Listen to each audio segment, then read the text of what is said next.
I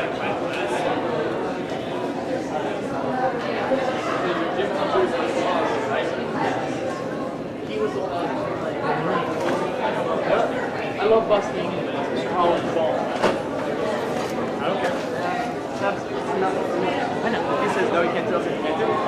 You're coming to the thing. And then there you go. Alright, we're streaming live right now. And it's the same as the delay. You don't want to look at that. Yeah. That was live. Audio. Video to video. They changed it. It's the survivor of a ship called the SS St. Louis. I know.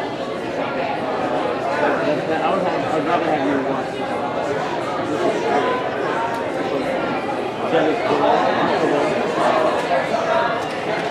And then we just don't forget to hit record. I didn't do anything with audio.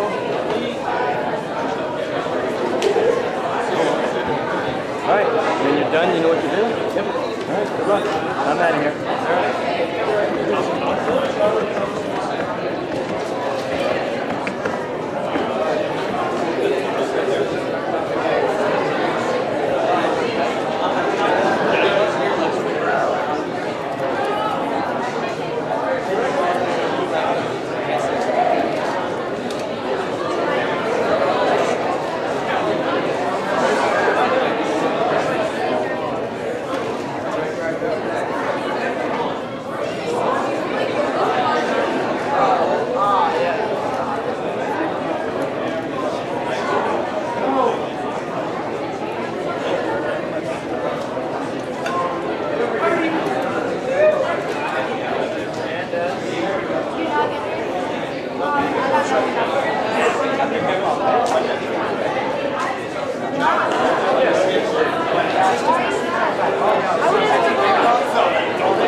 sign-up sheet?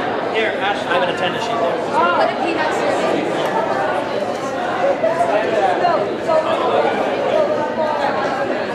Sorry. And I want to say we have to grab.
Good afternoon, Ridgewood High School. My name is Mark Ferreri. I'm the supervisor of humanities here.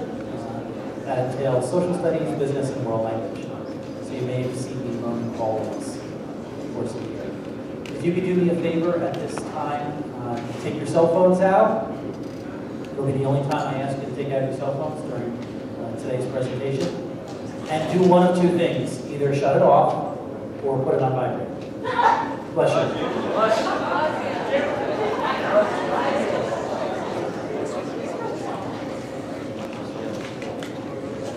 Any other electronic devices or any other items that you have that would be potentially distracting, do me a favor, just put them away at this time.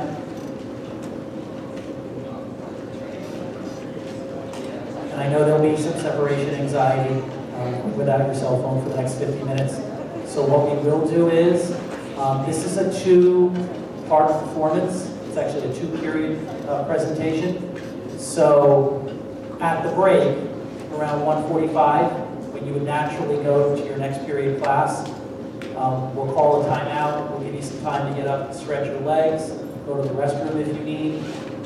There are some people, I believe, probably in this audience, who need to go to a math class or need to go to a science class after this period. Do know that I have you out of those periods. You have a legitimate excuse to miss both this period and next period.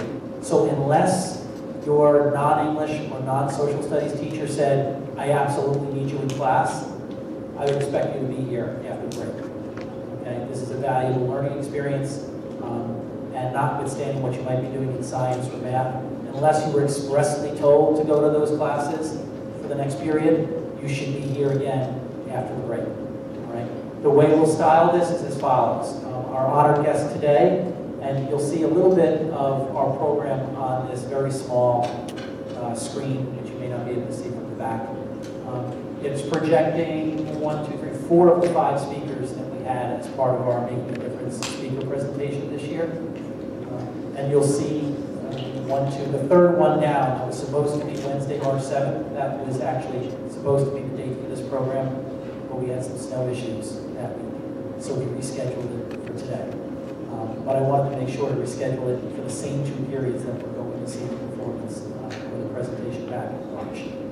So this is the same audience that I'm speaking to. The way we'll play this is Ms. Wiener is going to talk a little bit about her firsthand experiences surrounding the late 30s and early 1940s, a time of tremendous strife, obviously globally. If you haven't learned about the coming of World War II and the fighting of World War II in class, you probably will soon, because I know we have a mixed bag of kids in here.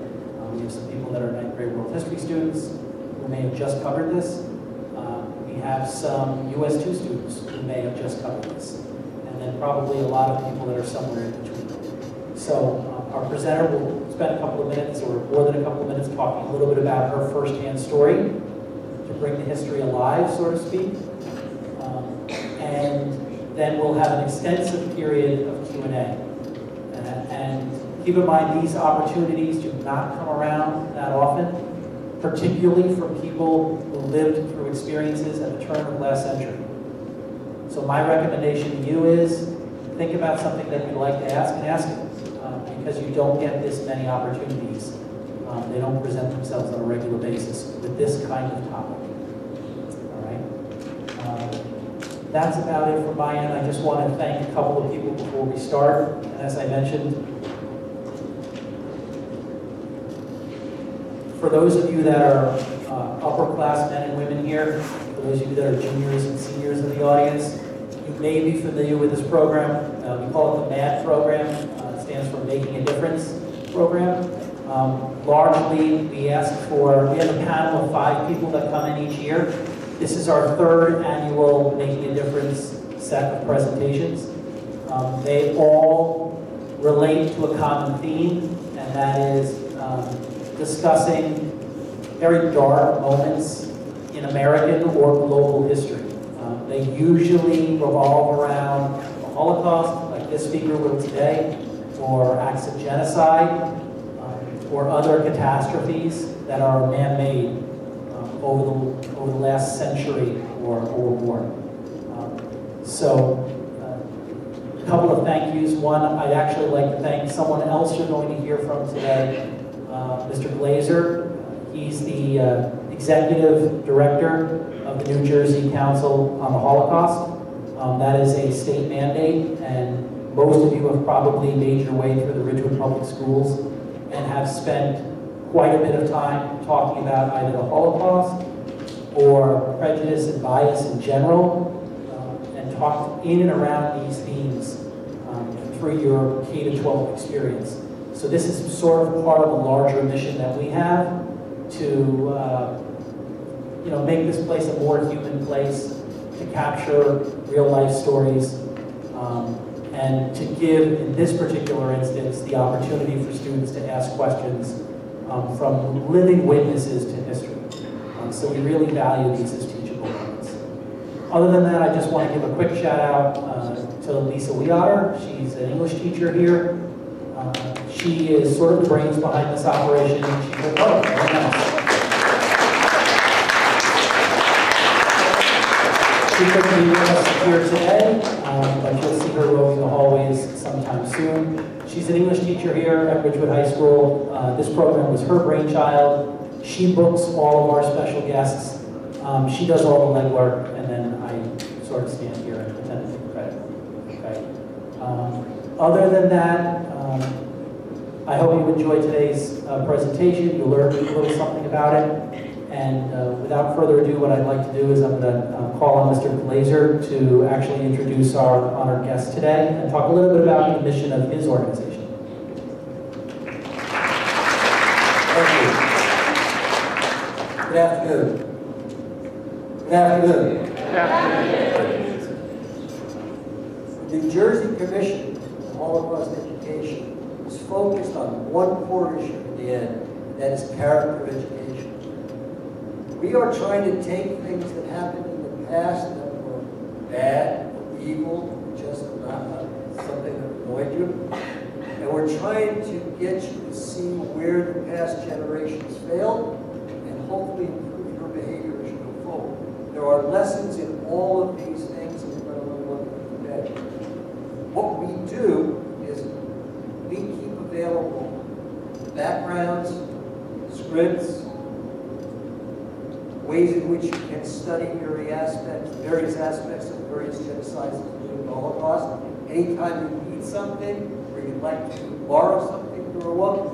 We have about 400 books in our library, lend them out, let people use them for research and or just reading pleasure if you'd like to have it. Most importantly, we make sure that if you want to know something about a genocide, and we don't know it, we can look it up for it. In doing so, what we're hoping is that you look at these things that happen, your story today, and you look at this and go, that does not sound like something I want to participate in. If something bad happened back there and we don't learn it, we don't teach it to you, we don't find out a way to deal with it, we put you through school without some of the things you're going to need 15 or 20 years from now. You have to make decisions. Anybody anybody know or watch what happened in Charlottesville? Did you watch that? Good or bad? Worrisome? Concerned? All of that stuff also happened at the middle of the 30s in Europe.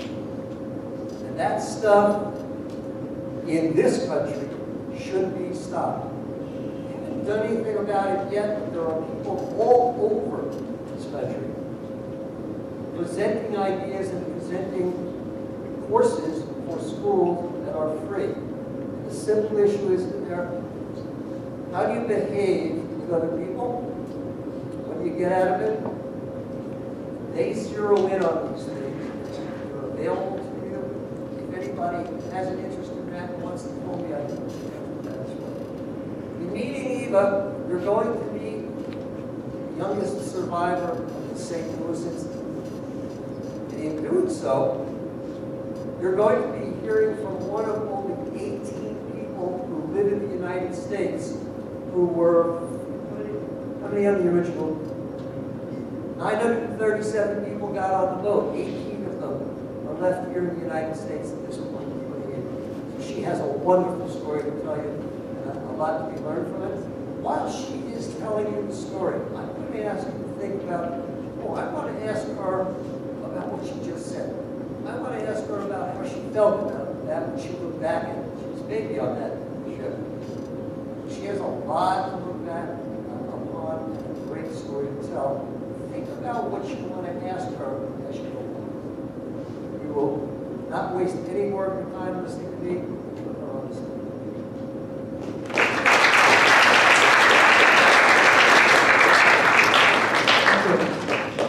Good afternoon.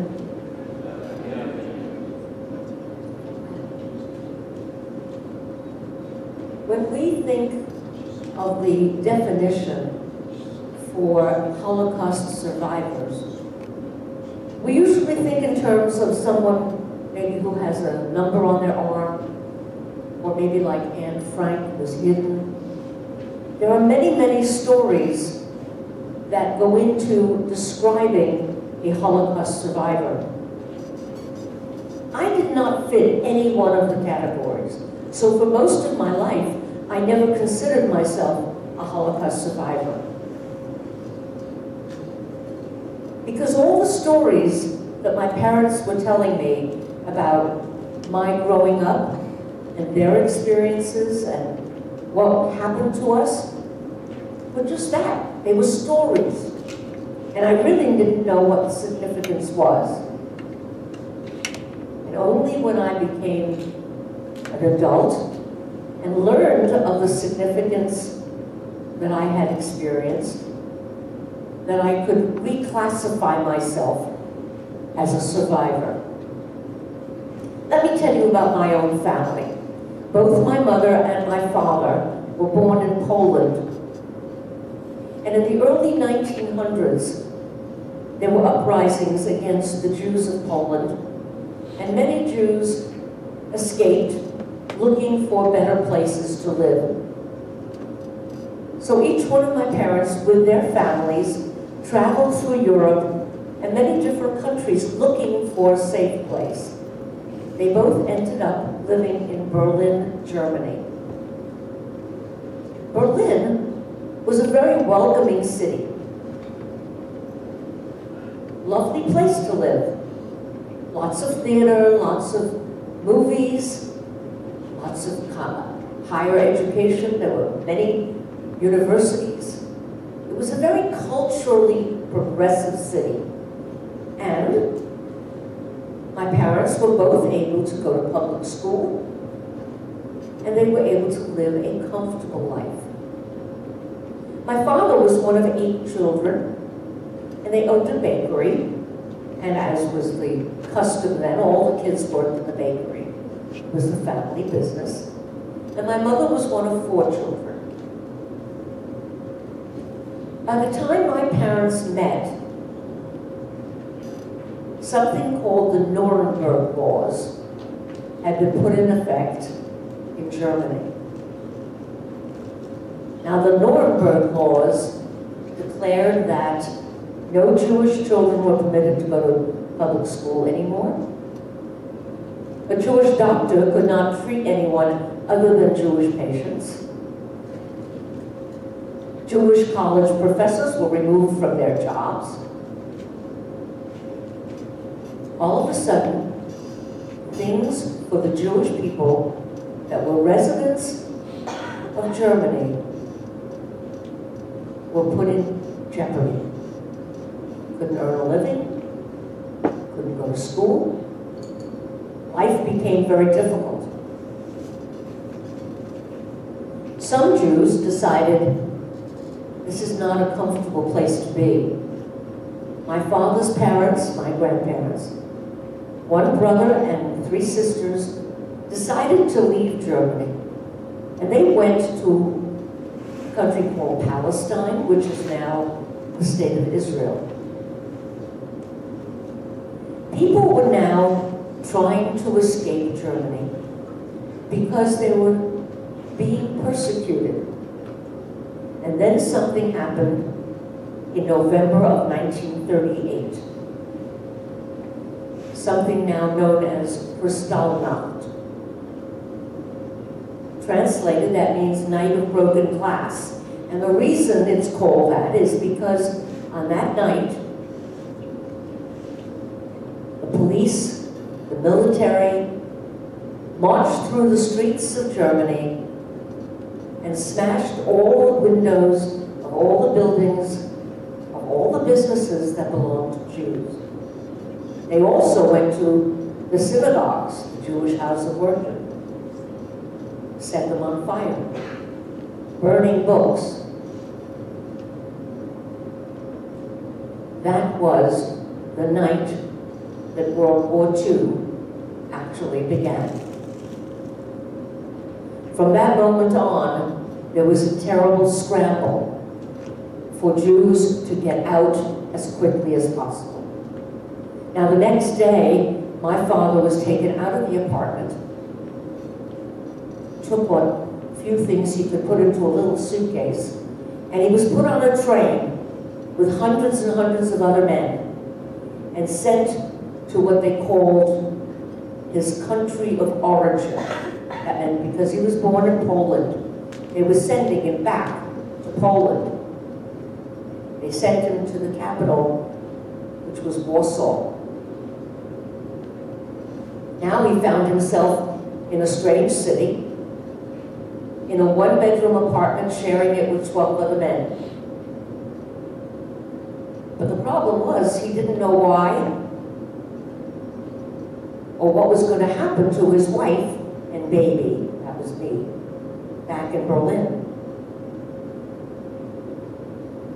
Very frightening, very disturbing, not knowing what the next day would bring. Now, my mother found out that if she could get a visa, and that's not like MasterCard visa thing, this visa is a piece of paper issued by a country that permits you to emigrate to that country. So she found out if she could get a visa to another country, there was a possibility that my father would be permitted to come from Warsaw back to Berlin to join her on the condition they leave the country immediately. So my mother and her 2 sisters started standing on lines of every consulate and every embassy that was in Berlin.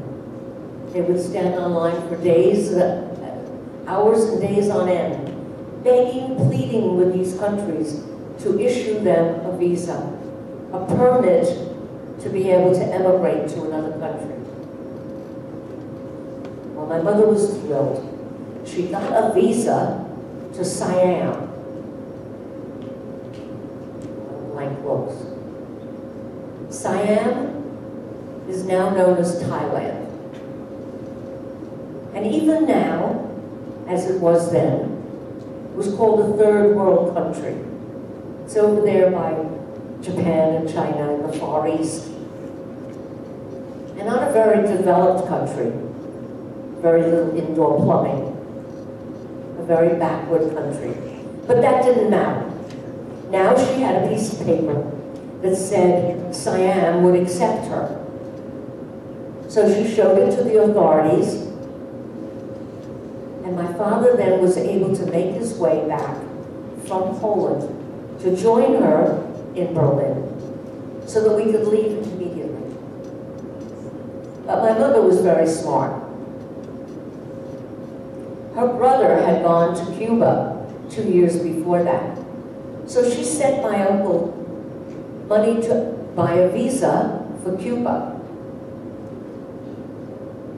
Sort of a backup plan. Fortunately, while my father was traveling back from Warsaw to Berlin, the visa for Cuba came.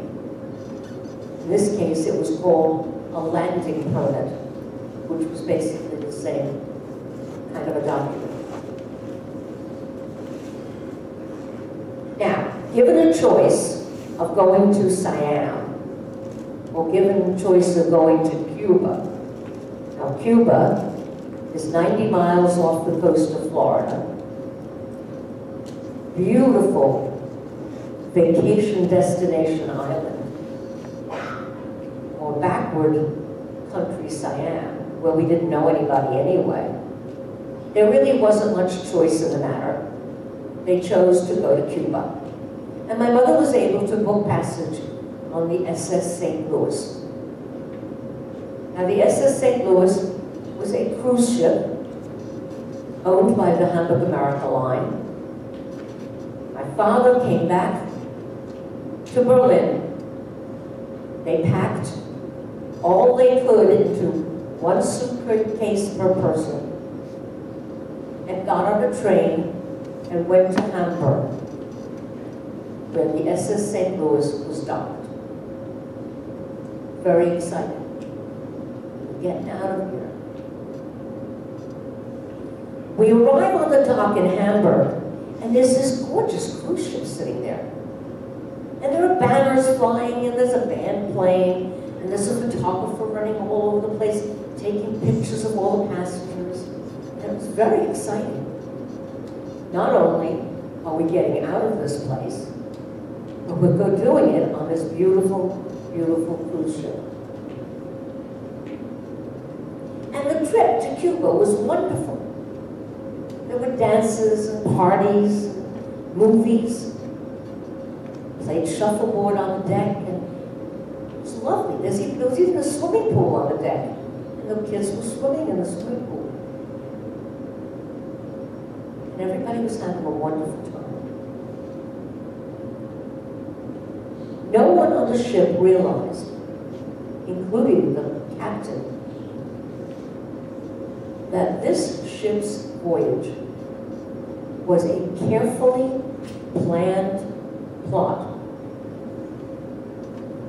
The propaganda machine of the Nazi Party had selected this ship very carefully to show the world what they were planning. And I'll explain. The headline in the newspaper, the day that we left Hamburg, read, 937 Jewish passengers on this beautiful cruise ship are headed to Havana, Cuba. Good riddance to them. Nobody's stopping them. We're letting them go. Glad they're going. But when we got to Havana Harbor, we were all ready to leave the ship. Our bags were out in front of the door, but the ship was not allowed to dock. They kept us in the harbor.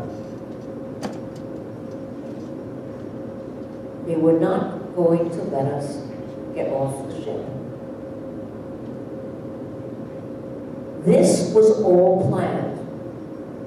The Nazi propaganda had inserted their agents into the government of the President of Cuba. President Brew, who was corrupt, easily swayed by the Nazi agents that were giving him advice. And the Nazi agents told him in no uncertain terms, you will not allow these passengers to disembark. You will not let them get off the ship. And he said, sure, I don't need him anyway. Besides the fact that my friend here issued those papers to them and pocketed all the money, and I didn't get any of it. Brew wasn't too happy about that. He had no problem in refusing us entry into Cuba.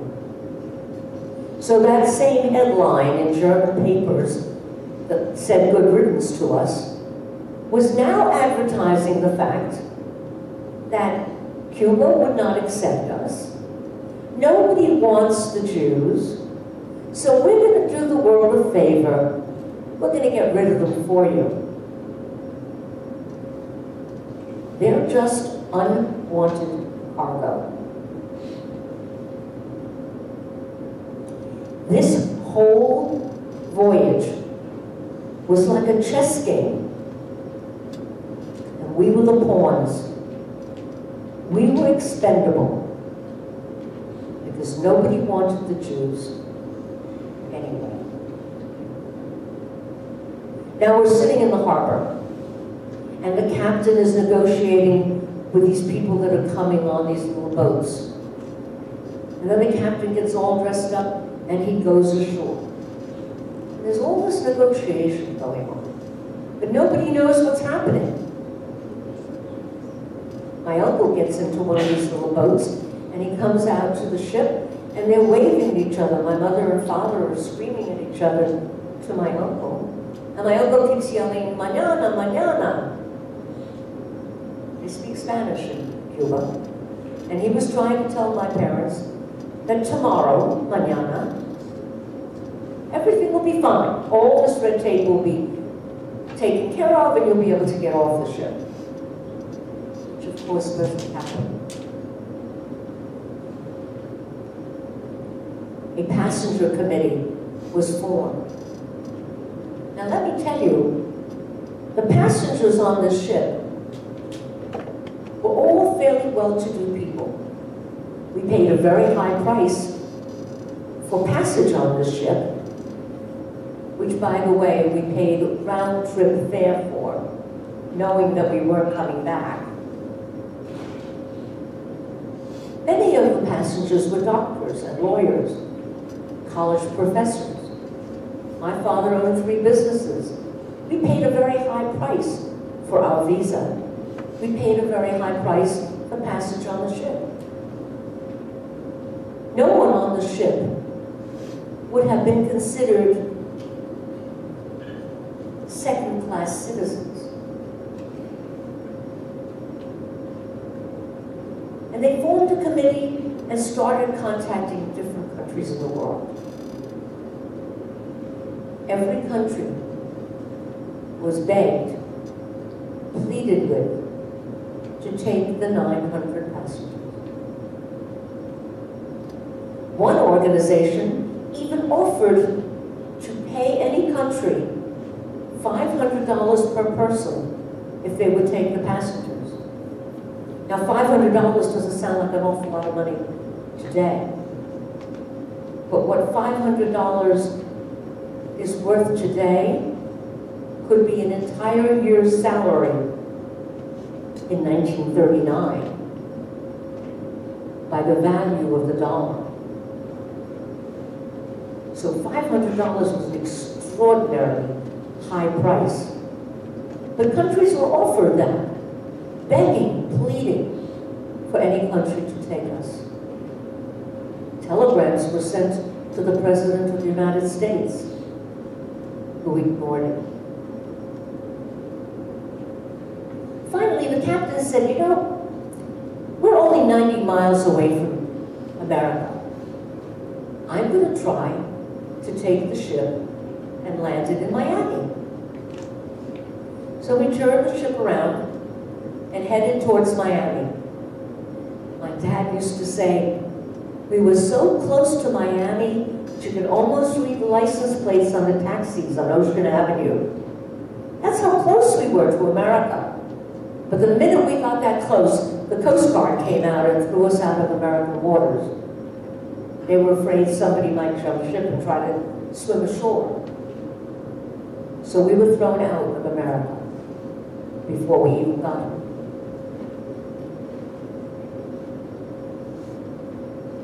But my mother said the captain came across the PA system and announced that he promised he would not take the passengers back to Germany. He would sooner beach the ship and destroy it, because he knew that if he took the passengers back to Germany, they would not survive. He was not a member of the Nazi Party. He did not agree with what the Nazi philosophy was, and he wanted his passengers to be treated with the elegance of any cruise ship, and certainly would not allow them to be killed by taking them back to Germany. At this point, he now had no choice. Running out of fuel, running out of supplies, he had to turn the ship back towards Europe. But they continued contacting every country, again begging and pleading for a safe haven. Just before we got back to Europe, 4 countries agreed to take passengers. Now, no one country said, I'll take 900 people. 900 people isn't an awful lot. You probably have 900 kids in your school. But no one country agreed to take all the passengers. So the list was divided into 4 pieces. Belgium, Holland, France, and England agreed to take some passengers. In my father's wonderful wisdom, he chose to be put on the list for England. And I'm grateful for his choice, because had he not chosen England, I might not be here. Many of those that ended up going to Belgium, Holland, and France did not survive the war, because the German and Nazi troops invaded those countries, all 3 countries, within weeks.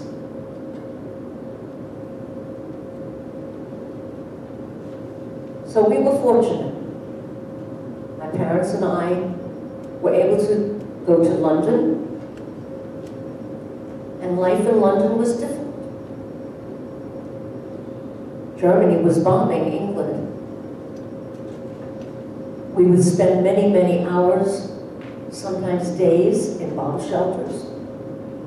Sometimes to come out and find our home destroyed. But life in England was a piece of cake compared to what it would have been if we had gone to any of the other 3 countries. And I lived in London throughout the entire war. After the war, my parents had a choice of coming to the United States or going to Palestine.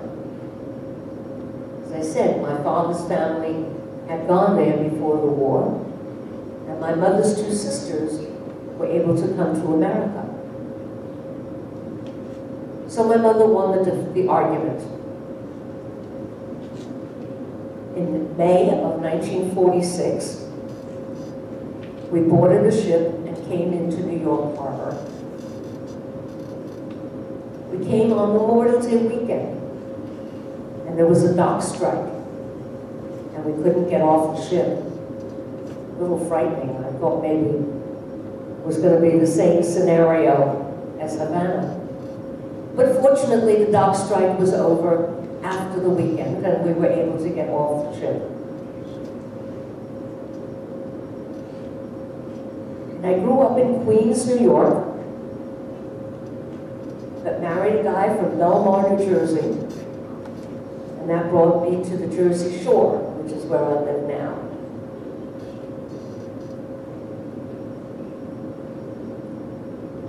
When did I change my mind about the label survivor of the Holocaust? A book was published called Voyage of the Damned and was followed by a movie of the same title. And lo and behold, the entire book was all the stories that my mother had been telling me about our experiences. And I suddenly realized that I was a part of history without really remembering it, but the part of history that was going to become the beginning of World War II and the Holocaust.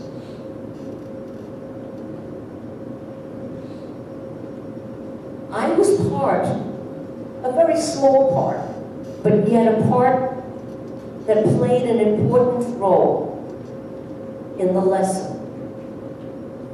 And the lesson is that hate, bigotry, prejudice, anti-Semitism, if allowed to fester and allowed to grow without being halted, may become another catastrophic Holocaust. And we have to be ever vigilant. We have to stand up. And thank God we live in a country where you can do that. Where you can stand up when you see hate, bullying, anything that does not sit right. You're able to stand up and speak out against it. When injustice is visible, everyone's responsibility is to stand up and speak against it. I'm going to leave you with a homework assignment. I know nobody wants homework. It's a bad word. But this homework assignment does not have to be completed for 20 years. But I want you to promise.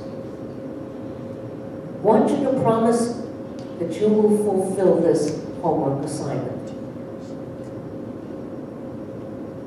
Survivors are passing every day. By virtue of our age, we won't be here much longer. So your job, your mission, is to pass on the word as if you were the survivor.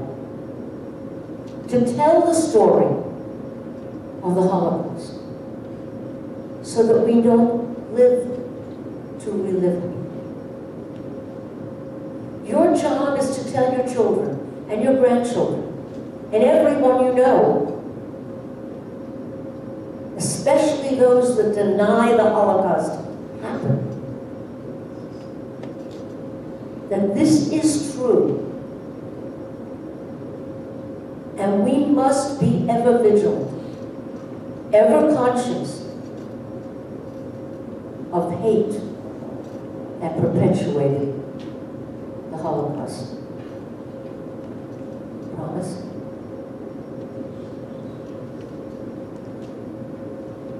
This is basically my story. I have left a lot of loopholes. And I hope that with your questions, those loopholes will be filled.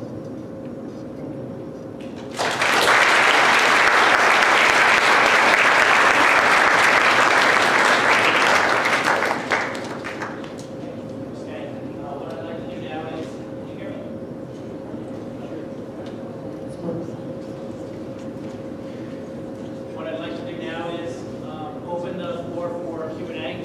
So if you have a question that you'd like to ask our honored guest, I think Mr.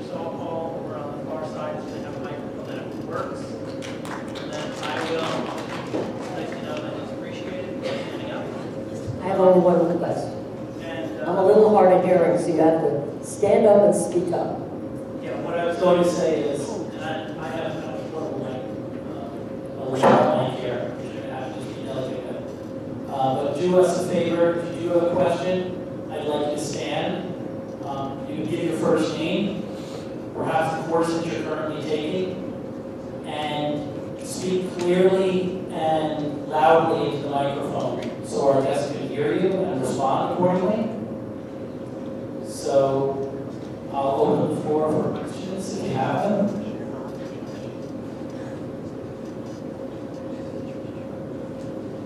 And traditionally, there's this eerie silence, which is why I made sure I had a question to start. But apparently I don't have to answer. I don't have to ask it because we have a volunteer.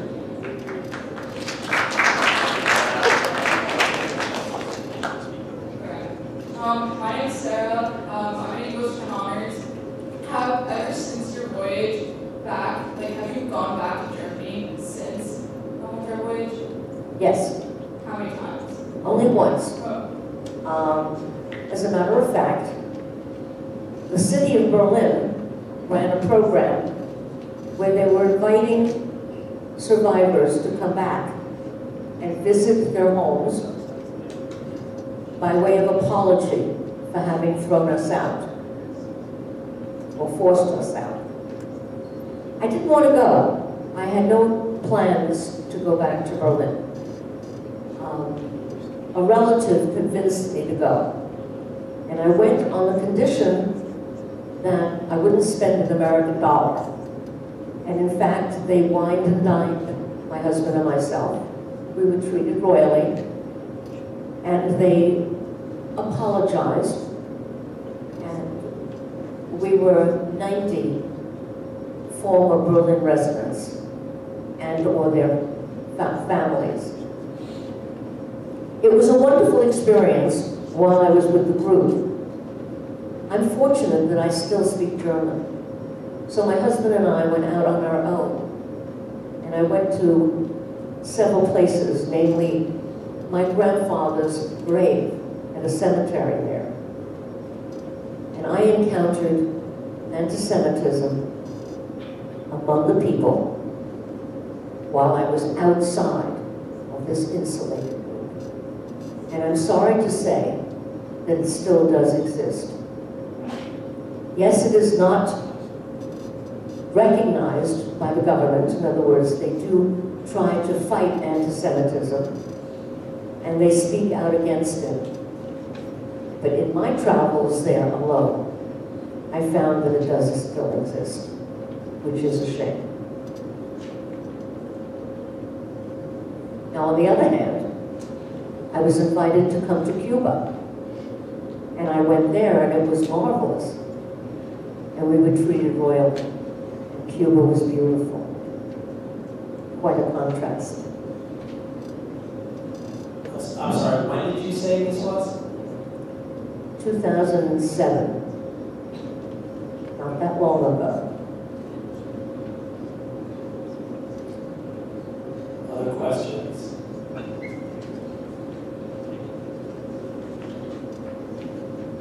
Hi, my name is Swati. I'm with American Studies. And my question is, do you believe that the U.S., which was very complicit in this entire incident? I'm sorry I can't hear you. You're going to have to repeat it. Okay. Do you believe that the U.S., which was complicit in this incident, has a responsibility to issue reparations or extend some sort of reconciliatory policy to all the Jews and their descendants that were turned away? Could somebody repeat what you said? Because America was complicit in not allowing you to come in, do you believe our government should be responsible for paying reparations or doing something to make up for that fact? Well, interesting that you should use the word complicit. There's a wonderful documentary that's called Complicit that talks about the St. Louis at the time of the Roosevelt administration. Very insightful documentary. The United States government 7 years ago passed a resolution apologizing to the St. Louis survivors. I and 11 other survivors was honored to be able to present the document to the Library of Congress in Washington. It took 70 years for the US government to apologize and to recognize the fact that they evidently made a mistake by not allowing us in. As far as reparation, I don't know that that's necessary. I'm grateful that the United States government finally realized there was an error made in 1939 by not allowing us in. That doesn't necessarily give us a right to do it again.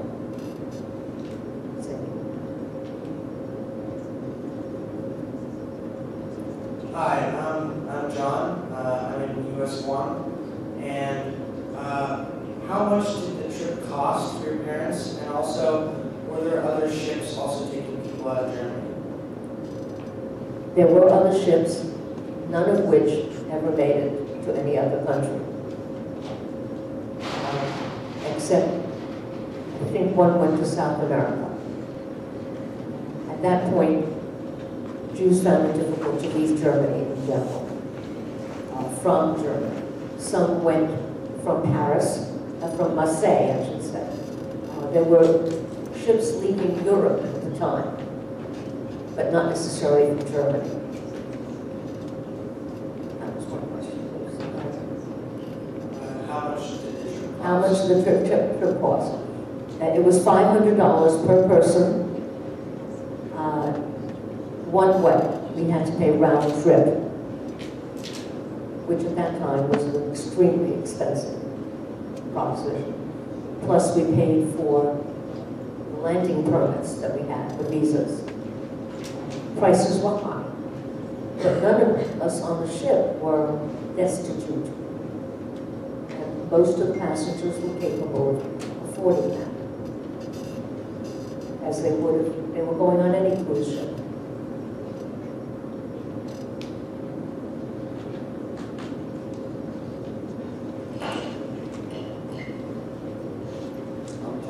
And I was wondering, how were you accepted into England once you arrived after being on the ship? Coming to England was difficult because, number one, my parents spoke no English. So being acclimated to a foreign country was difficult. There were organizations that did try to help us. Fortunately, because my father was a trained baker, he was able to find some occupation. And he was also an extremely ambitious and entrepreneurial person. He found many ways of earning money. He learned how to repair electric razors and radios and what have you. He did that as a side job. And my mother had been trained as a dressmaker. And she was able to make clothing for the neighborhood women. So we were able to, fortunately, be able to find some ways of earning living. But life in England was difficult. But again, thank God it was not Belgium, Holland, or France.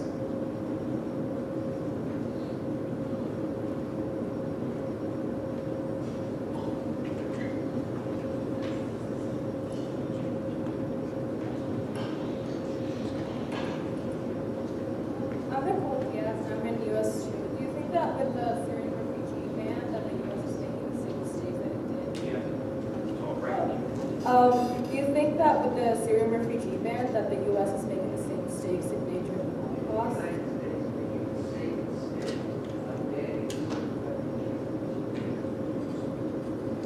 My personal opinion, in this day and age, we might have to be very cautious in who we allow to come to the United States. But closing our doors is not the way to do it. Anyone that is truly seeking fair and safe haven, not aiming to be subversive in any way has to be granted admission to the greatest country in the world. If we don't allow people looking for refuge, then we might as well take the Statue of Liberty out of the harbor. We have to recognize the fact that we must allow anyone who is looking for a safe place to live to enter our country. My name is Annabella. I was wondering, could you forgive Germany and Cuba for casting you out and sending you away? The government that sent us away no longer exists. To forgive the people that are there now is talking to the choir. They are not the ones responsible for having sent us away or forced us out. I could forgive those who sympathize with our plight. And many of them did save Jews. You have to remember that it was not only the Jews that were killed arbitrarily during the Holocaust. Millions of others also suffered.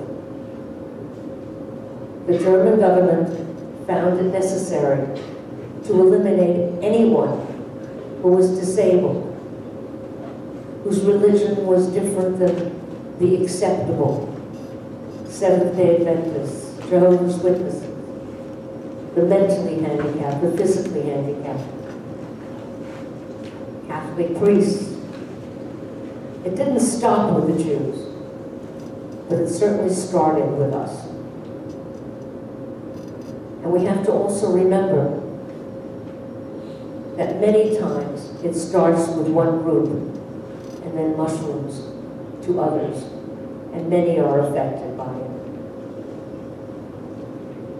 And unfortunately, genocides are still occurring around the world, and we must be aware of it at all times. We have not yet learned our lesson. I'd like to stop right there to end our first part of our presentation. So I welcome you to stand up, stretch your legs. You can lean for a couple minutes.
Everyone's gone, it's gonna be like, what the fuck happened?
Why don't we just go over here?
this okay? Yeah.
Okay, ladies and gentlemen, I'd like to start up again.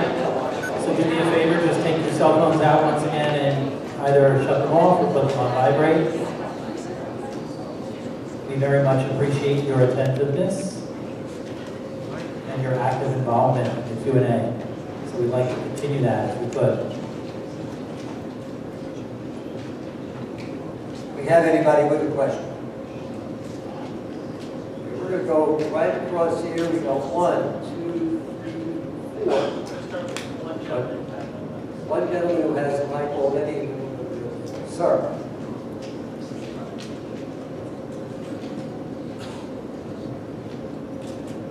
Hi, my name is Ted. I'm from English and Honors, and my question, I think it would be fair to say that a lot of decisions made in the Holocaust era was based on money and corruption and greed.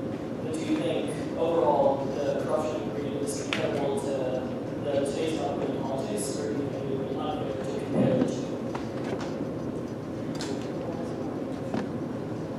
Is it fair or unfair to compare today's politics here against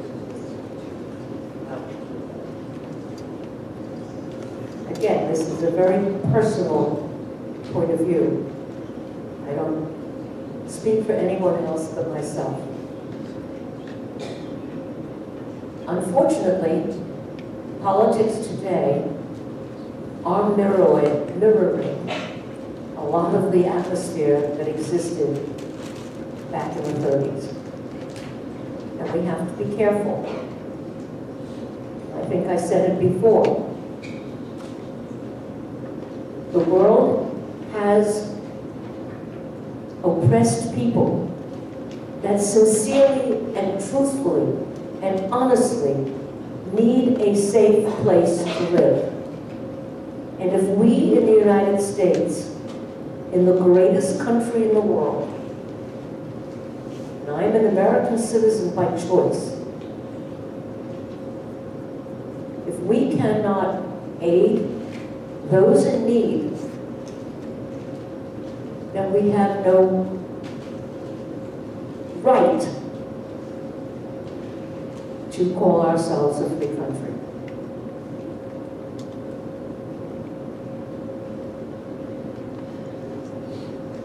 Hi, my name is Sonny. I'm in English and Honors class, and my question is: so you talked about the joys of the joys to keep the St. Louis, but how do you think the general outlook changed when you realized that you were going back to Europe? Like, how did you or your family try to stay optimistic for there? It's an excellent question. The atmosphere on the ship was very joyous on our trip over. The minute we found out that we may not get off the ship, chaos arose. There was talk of mutiny. There was a whole group of men who were on the verge of taking over the ship. Fortunately, the captain was able to stop it. But they were armed and ready to take over the ship because they were so fearful of what might happen. My father told me the story about a conversation he had with a gentleman who was very, very depressed. He was extremely petrified of having to return to Germany. And this gentleman the next day slit his wrists and jumped overboard. My father witnessed it. One of the cabin boys jumped in after him and saved the man's life, brought him to the dock. He was taken to a hospital in Havana, but his family stayed on board. That's how desperate people were. And that was the atmosphere. The fear of going back to Germany was unbelievable. And we were grateful that the captain saw this. And he truthfully, and my mother always said, that he was our savior. Unfortunately, he lived the rest of the war in poverty. And when the survivors of the St. Louis found out that he was destitute, they took up a collection and they supported him for the rest of his life. In addition to which, they recognized him as a righteous among the nations, which is a specification that is used by the Holocaust Memorial in Jerusalem, Yad Vashem, to recognize those that helped Jews and saved them. A year ago, November, I had the privilege and the honor with 3 other survivors of the St. Louis to pay honor to our captain, because he really was the one to save us. And we try, as Yad Vashem does, to recognize those people that over the course of the war helped save lives. So he was one of them. I'm Jack from English and Honors, and I wanted to know if it was difficult to establish yourselves when you got back from the ship, like in Great Britain. Establishing yourselves, like making money and getting a job. After the ship, yeah. Well, as I said, my father was a baker, so fortunately he was able to earn a living in England as a baker. And most bakers work at night, so they have fresh bread in the morning. And most of the air raids and bombs fell during the night. My mother was an extremely ingenious woman. I think she invented the first jumpsuit. She created an outfit for me that went over my pajamas and my slippers and had a hood and a zipper up the front so that she could carry me to the shelter when we had the air raid during the night. Many times my father would come home in the morning from work and find our home destroyed.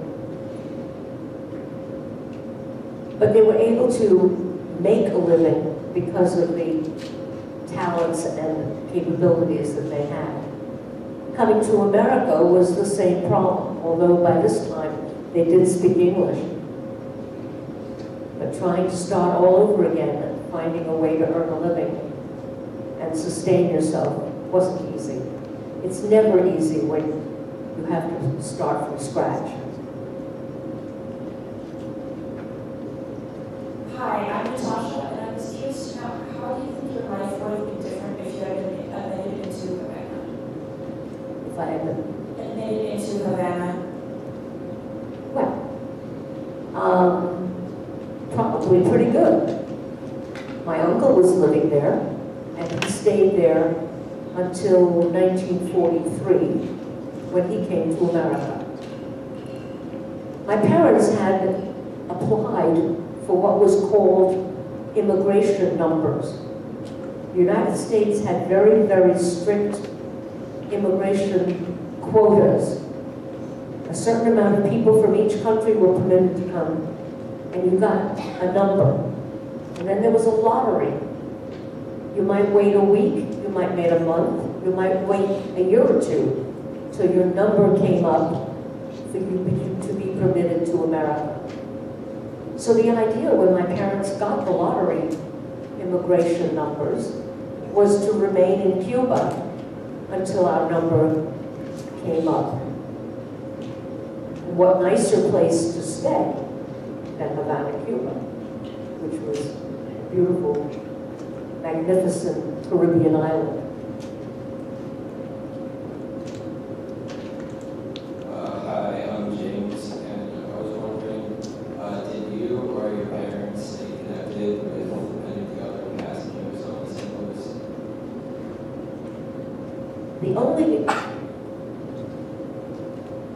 The only contact that I have had has been in the last 20 years with other St. Louis survivors. We did have friends and family who were Holocaust survivors, but not necessarily passengers of the St. Louis. Now, in my own family, I mentioned that we had the bakery, and my father was one of 8. One of his sisters could not imagine that this madman, this crazy Hitler guy, is going to have any success. He's just crazy. This is a sophisticated country. Nobody's going to listen to him. And her idea was she was going to stay behind and run the business. And all this is going to blow over very quickly. And after the war is over, everybody will come back and we'll still have a beautiful running business. But just for safety's sake, she took her only son and put him on what was called Kindertransport, sent him out of the country to England for safekeeping. She thought, at least he'll be safe, but she didn't think any of this was going to matter. Unfortunately, she didn't survive the war. She was taken to Auschwitz, as were his other 2 sisters. So we had a very fortunate family, because 5 of 8 children survived the war, which is a very, very good number. So many of the survivors that I know today, or knew years ago, in many cases were the only survivors of their entire families, and then only by fortune and luck.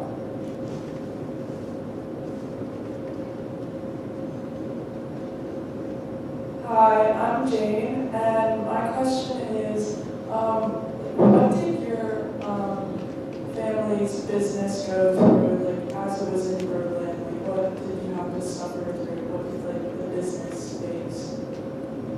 As I said, my father family had the bakery. First, we were not allowed to sell to anyone other than Jews when the Nuremberg laws became in effect.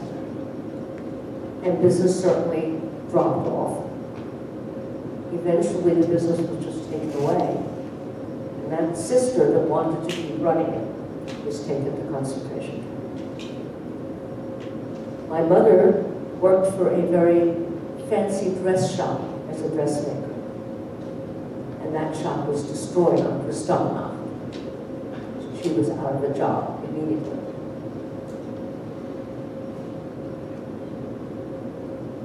This might be a good opportunity to discuss one of the themes that we talk about in social studies classes here, of the role that a bystander, or upstander, a victim, or a perpetrator may play in particular scenarios. You talked a little bit about the fact that your father owned a bakery and presumably had if not a thriving business, a productive business prior to the Nuremberg laws. And after those laws, he was only catering to Jewish clients. Can you speak to the idea of the citizenry, in this case the German citizens, people who were customers of theirs, loyal customers, perhaps friends of theirs, who on a given day were directed by the government not to do business with this particular store owner, and the decision process that some of those people must have gone through? The Nuremberg laws, as I interpret them, were aimed to rid the world, or rid Germany, I should say, of the Jewish population. That was the beginning premise. Make it difficult for Jews to earn a living, make it impossible for them to interact with anyone other than their own, make life so difficult and so unhappy and so overwhelming that they leave. In fact, that was very successful to a certain point. And many Jews left specifically for that reason. After a while, they were not being permitted to other countries. This inhibited them from being able to leave, which made the German Nazi aim or I would say direction into eliminating them as opposed to just getting rid of them by making them move. Just kind of a follow-up to that. And you may not be able to answer this based on kind of trying to put you in your father's shoes. Your father was not necessarily a Jew first in the eyes of neighborhood friends. He was, what was his first name? Pardon me? What was his first name? Jacob. He was Jacob to friends and neighbors. Oftentimes when we use the word bystander, we attach the word innocent in front of it. Did your father have did he deliver any impressions to you or to your mother about how he felt when he had friends who, as a result of the law, would not do business with him anymore? And I know it's a tricky proposition because the law is the law, and they're fearful for their own livelihoods and their own lives in certain cases.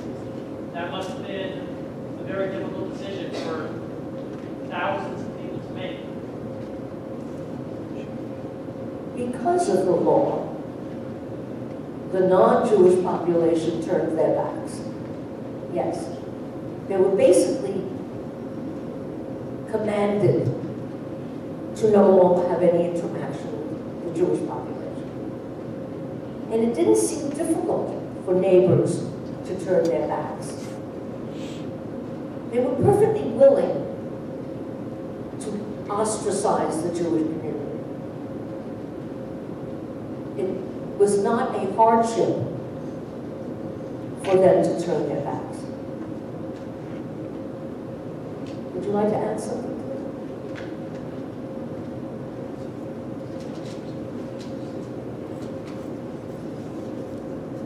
If they did anything, what they did was they helped these people escape who needed to get out.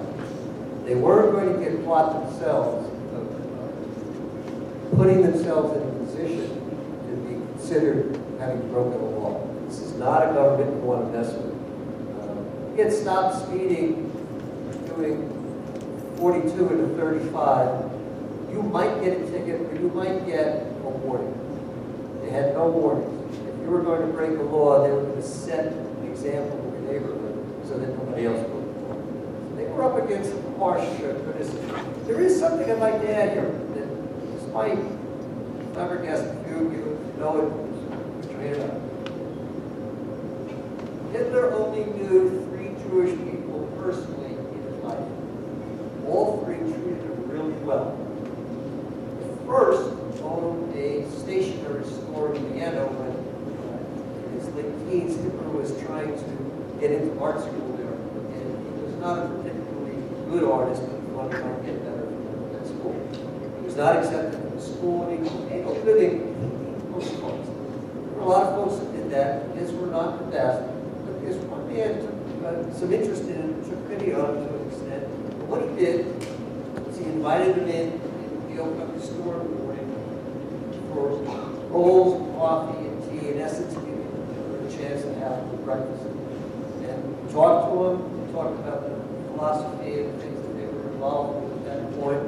And this gentleman was Jewish, and he took very good care of him at that point. The second one was a man named Dr. Block. And Dr. Block was his mother's doctor, but his mother was afflicted with cancer. Cancer in 1909 was a death sentence. And maybe 30, maybe 40 days, probably around 60, he kept his mother alive for over 5 months, close to 6. Talked to him about things, positioned him in what was going to happen, soothed him, was friendly with him, treated him well. Hitler had only good experiences. The third was his commanding officer in the Army. And do you all know what his job was in the Army? Okay, he was a runner. That, if you've ever seen a film on World War I, they were in trenches. They didn't have all the electronics we have today. So in order to get the message to the next trench, let's say from that wall here was a trench, and then there was another 100, 150 feet, and there was another trench there. Somebody had to come out of the commander's trench, run over and give the orders to the next trench. They would zigzag and circle. They found ways to avoid the guns. Hitler never got hurt, never got shot. This guy treated him really well and put him up for an Iron Cross, which is very close to getting a Congressional Medal of Honor. He did get it. 3 people treated him well, made sure that he got something out of what he was doing. Those were the only 3 people who didn't have any personal relationships beyond that. He found it interesting that he was going on a concept he thought would help him gain control of the country rather than something that he actually did. We're taking questions in here. Is there anybody else who had a question? Go right ahead. Hi, my name is Ellie. I was wondering, did you think that it was selfish of President Roosevelt to not let the St. Louis talk in the United States, especially being that he was looking to run for a 3rd term? Specifically because he was going to run for another term, is one of the reasons he decided that he did not want this shipload of Jews to be a burden to the country. Unfortunately, there was a lot of anti-Jewish sentiment at the time. There were anti-Semitism even among his advisors. And it was very easy for him to say that he doesn't want this boatload of Jews because, First of all, our immigration laws would have to be circumvented in order to allow them. And if we let this boat in, other boats are going to come, and we don't want other boats either. I'm sure that many of these reasons, and there wasn't just one, contributed to his turning his back on us. I just want to say a quick word to piggyback on an excellent question that the young lady just posed. You may have covered this in your US 2 class. In terms of the US government's very tardy response to what they consider allegations coming out of Nazi Germany before the war, and then evidence coming out of Nazi Germany during the war of rounding up Jews and other political dissidents and other undesirables and moving them to concentration camps. There's very limited movement on our end, on the United States end, particularly in the U.S. State Department. So the U.S. State Department, then as it does now, is charged with governing America's affairs abroad. And that department, under President Roosevelt, did very little to help expose some of the realities of what was going on in Germany in the 30s and 40s. It actually took Roosevelt's Secretary of the Treasury, and you would think, what does the Treasury Secretary have anything to do with relations abroad?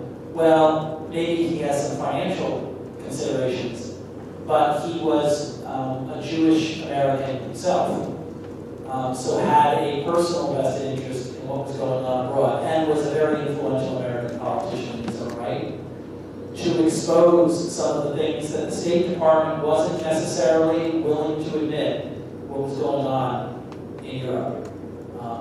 And for those of you that travel to the Holocaust Museum in DC, they actually do a nice job toward the back end of the museum of talking about the Americas' role, or lack thereof, in the Holocaust in Europe, where we really only seriously get involved and save lives toward the back end of the war. And there's lots of debate and conversation that can occur over that scenario.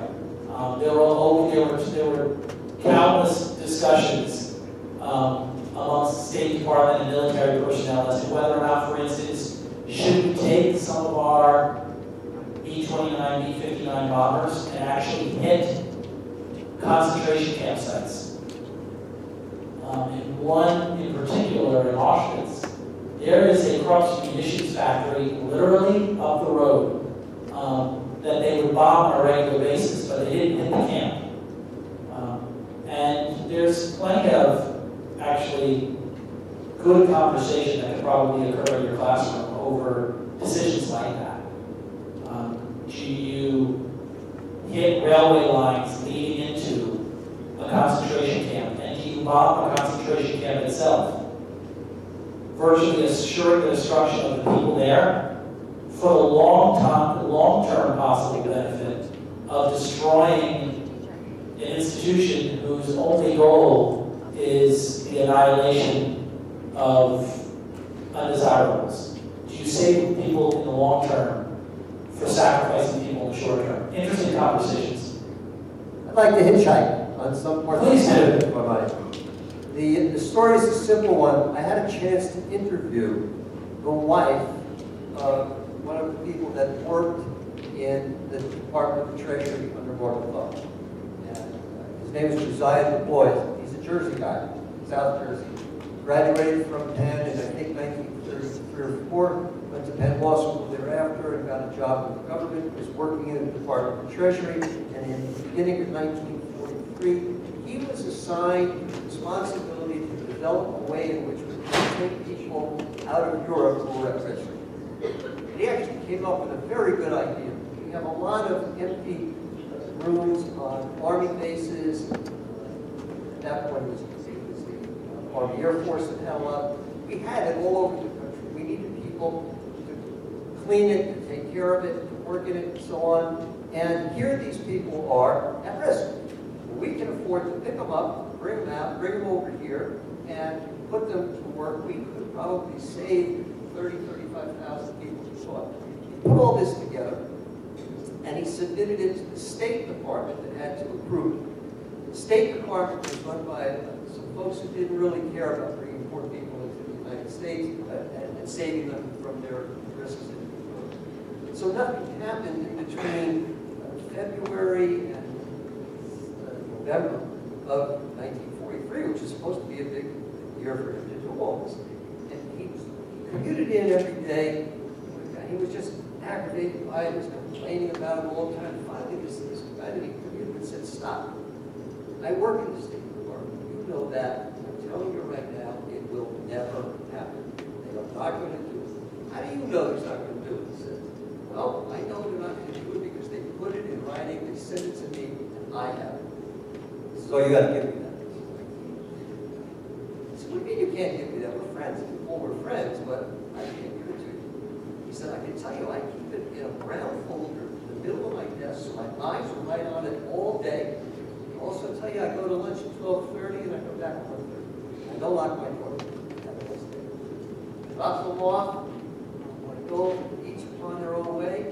At 12:31, Josiah Du Bois goes down to his office, opens it up, goes in, sees the folder in the middle of the desk, sits down with a pad, he brought some pencils, he sat there for 58 minutes, wrote down everything he could find in there, left and went back to his office.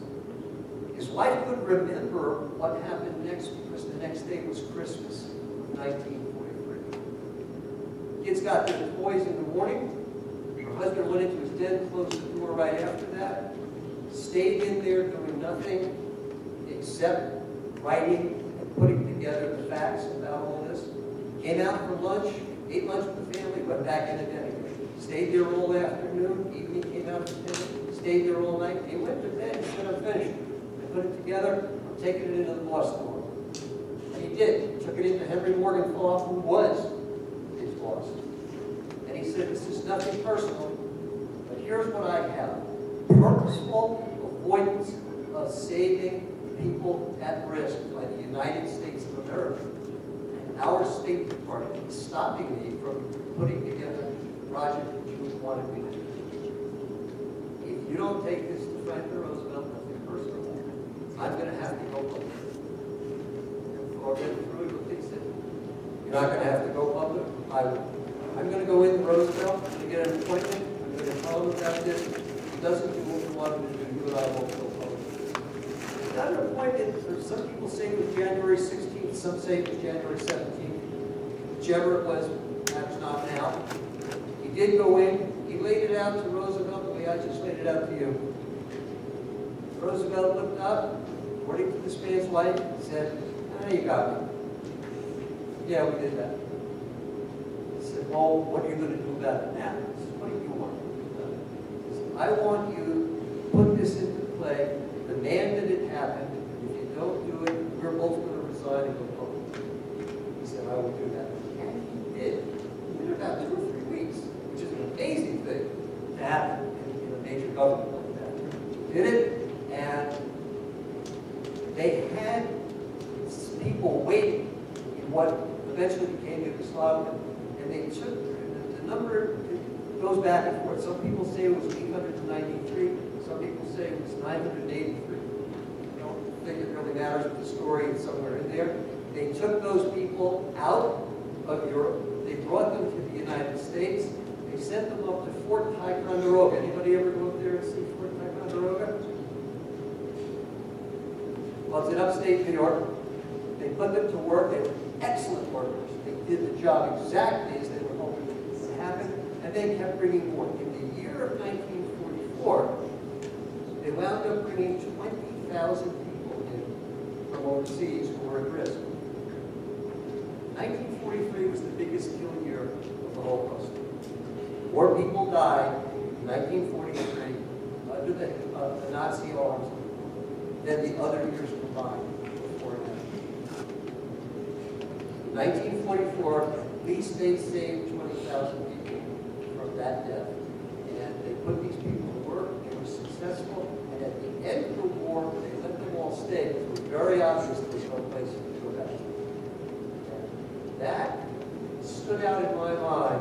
The power of one, folks. If you ever find yourself in a position where you know you've found something wrong and you have an idea to solve it, that's right, stand up and make it happen. Anybody else with a question? Sir. Hi, I'm Jack.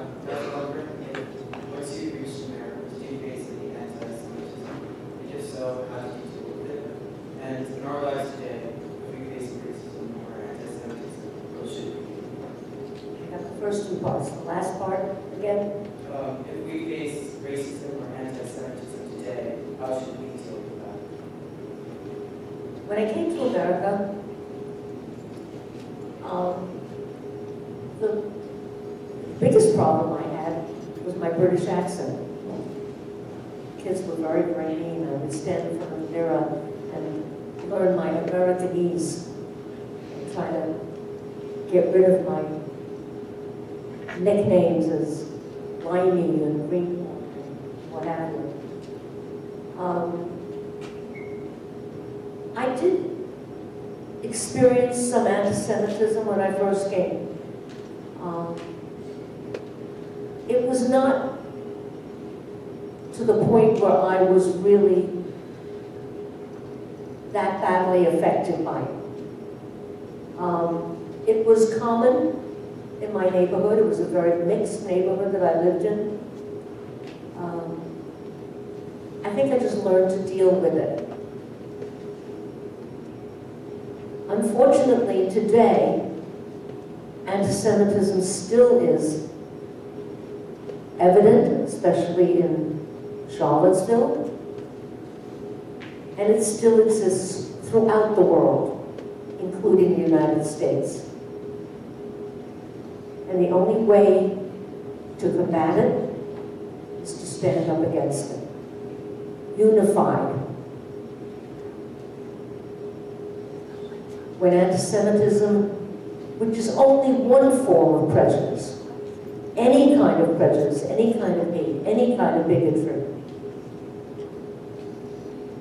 one must stand up against it. As Larry said, even if you're alone, one man's voice, one woman's voice can influence many and can bring about change.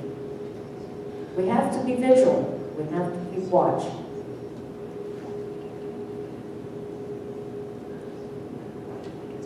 I just thought of something. When I first came to America, I found myself in a classroom with what they call now post-traumatic stress disorder. I didn't have a name for it then. But whenever I heard a police siren or an ambulance or a fire engine or any kind of siren, I would either run into the closet or jump under my desk. The kids would always laugh at me, like, what is wrong with her? But to me, that was a siren for bombs. Any kind of whistle or siren denoted an air raid. So it took me a while to get used to what an ambulance sounds like and a police car, what have you. And that realizing that we're not necessarily going to be bombed. So that took a little while to get used to. But I'm glad. I'm over that.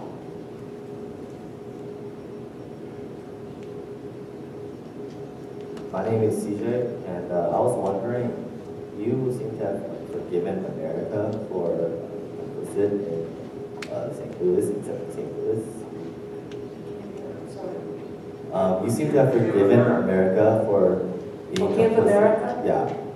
You seem to have forgiven America for being complicit with St. Louis. So I was wondering, like, did your parents hold any sort of resentment? Like your dad wanted to go to Palestine instead of America? America. We have to remember that the America of 1939, when the ship first came to this part of the world, was not the same country in 1946 when I came to America for the second time. It's not my place to forgive I can try to forget what happened. I'm grateful that I was able to come in 1946.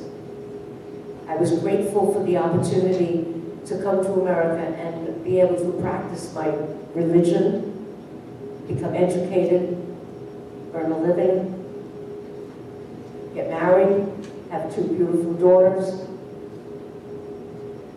and the opportunities that I was given when I was allowed to come in. Yes, I'm sorry I couldn't have done that in 1939. My life would have been a lot different. But because of the change in America in 1946, I am grateful that I did come back. Hi, I'm David. I want to know what your biggest challenge was, and if so, how did you overcome it? Repeat the, I want to know what you said right after that. I want to know what your biggest challenge was, and how would you say you overcome it? David, biggest challenge, what, after? Like during the Holocaust days, where the biggest challenge. The biggest challenge during the Holocaust? Actually, during the time I was in England? Yes. Dealing with the bombs, I think. That was the most traumatic. Not knowing if I was going to come home to a house the next day, or after living in a shelter for the whole night. Not knowing what the results of any given air raid might be. You have to realize that even the shelters that we stayed in were no more than just brick little buildings.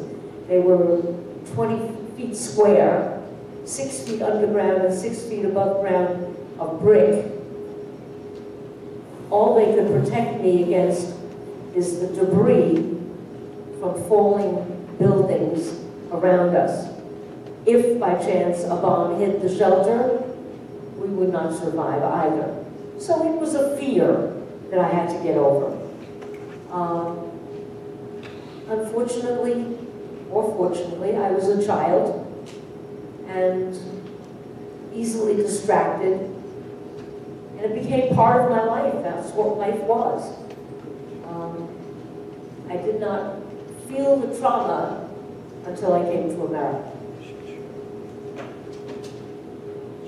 I remember an interesting story, just a little side. I was hospitalized for a time when I was in England, and my greatest fear while I was in the hospital was that my parents would leave me behind because they always talked about wanting to go to America. And I said, what happens if they're able to go to America and I'm not out of the hospital? They're going to go without me. And that was a terrible fear, that they were going to leave me behind. My mother kept telling me we're going to America and it's a free country. It's a free country.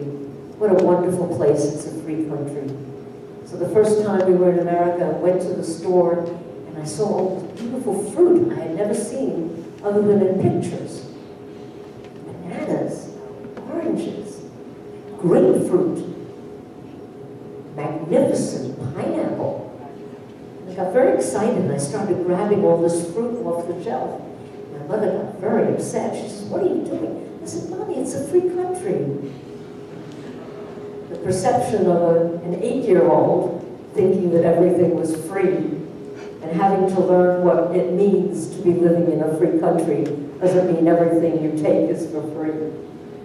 But things like that, I think, added to my growing up in America.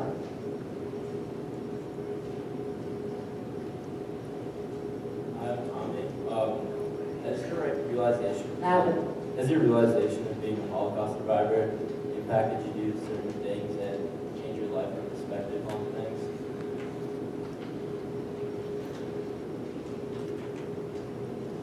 Considering myself a Holocaust survivor now gave me a mission. I felt that I had a platform from which to educate children. because I think knowing about the Holocaust, knowing the facts that you can now argue against those that deny that the Holocaust happened, became my goal. I felt that I now had a place from which to speak about something that is so important. I felt that I had a lesson to teach, especially children, that what bigotry can grow into if allowed to fester. And now with people that are denying that the Holocaust happened, give students and children the material and the information and the knowledge to argue and fight for the truth about the Holocaust. And when we talk about the millions of people that were killed, the number is so astronomical that sometimes it's difficult to wrap your head around. And I think maybe those that deny the Holocaust use that as a tool to deny. Because the numbers are so utterly incredible that it's hard to believe that innocent people, these are not people that had guns and ammunition and uniforms. These were civilians, ordinary people. And each of these 11 million people was a human being with brothers and sisters and uncles and aunts. They were humans that were only guilty of being different. Is that a reason to destroy a fellow human being? And now we have the ammunition to combat this terrible, terrible information, misinformation that is trying to be distributed that the Holocaust didn't happen or wasn't as bad as they say. So considering myself a survivor gave me the platform from which to educate, to teach about the horrors of the Holocaust.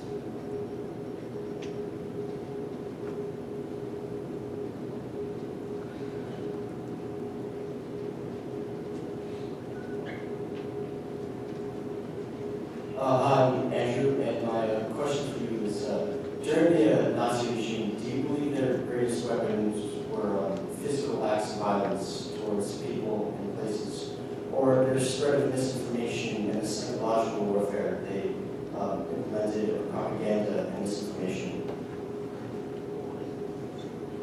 I think it began with misinformation and propaganda and escalated into physical.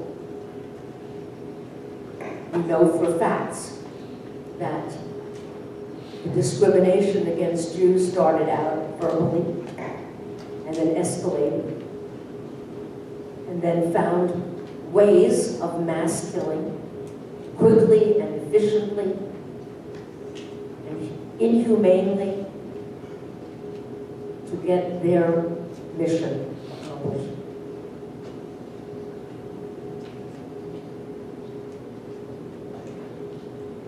Do we have any final questions or comments from the audience?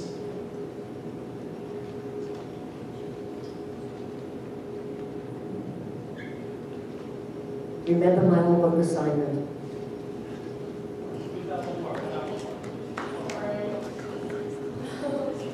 Hi, I'm Katie, and my question is, if you were in your mother's shoe, what country or countries would she live in?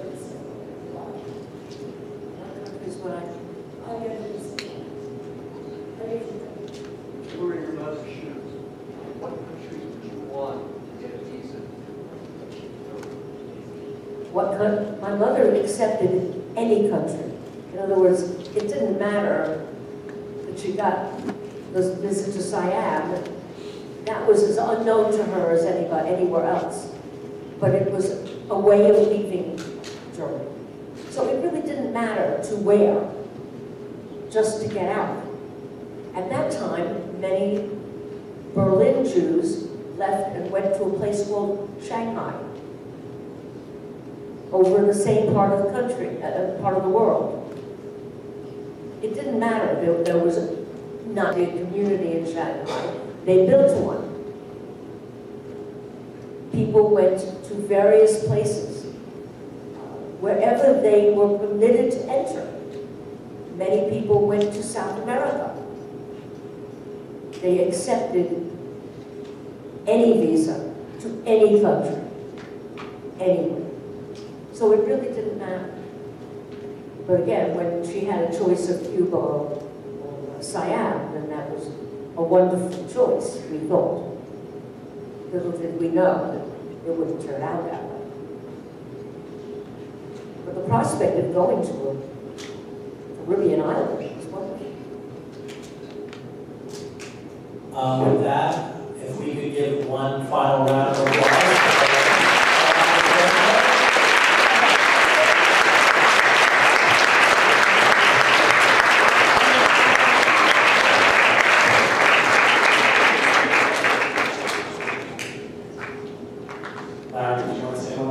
I want to thank you all for coming, and to let you know, just to remind you, if you have any questions, we are open at Jersey Commission on Holocaust Education to answer them, to help you find the research you need.